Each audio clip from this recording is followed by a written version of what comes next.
ভালোবাসা আসলে হৃদয়ে নয়, শুরু হয় মস্তিষ্কে। ছোটবেলা থেকে আমরা শুনে এসেছি ভালোবাসার ঠিকানা হলো এই হৃদয়ে থাকে। কিন্তু চিকিৎসা বিজ্ঞান অন্য কথা বলে। যখন তুমি কারো প্রতি আকৃষ্ট হও, তখন তোমার মস্তিষ্কে ডোপামিন, অক্সিটোসিন সহ বিভিন্ন রাসায়নিক পদার্থের পরিবর্তন ঘটে। এগুলো আনন্দ, বিশ্বাস এবং আবেগের অনুভূতি বাড়াতে সাহায্য করে।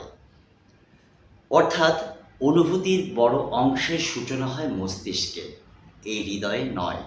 তাই শুধু অনুভূতি থাকলেই সম্পর্ক টিকে থাকে না। কারণ এই তীব্র আবেগ সময়ের সঙ্গে বদলাতে পারে। তখন সম্পর্ককে আরও ধরে রাখে সম্মান, বিশ্বাস, দায়িত্ব আর একে অপরকে বোঝার ইচ্ছা। অনেকে বলে, আমি আগের মতো অনুভব করতে পারি না। কিন্তু ভালোবাসা শুধু অনুভূতির উপর দাঁড়ালে সেটি ঋতুর মতো বদলে যেতেই পারে। আর যদি মূল্যবোধের উপর দাঁড়ায়, তবে সেটি সময়ের পরীক্ষায় পার হতে পারে। ভালোবাসা মানেই শুধু কাউকে পাওয়া নয়, এমন একটি জায়গায় তৈরি করা যেখানে দুজন মানুষ নিজেদের সত্যিকারের রূপে থাকতে পারে।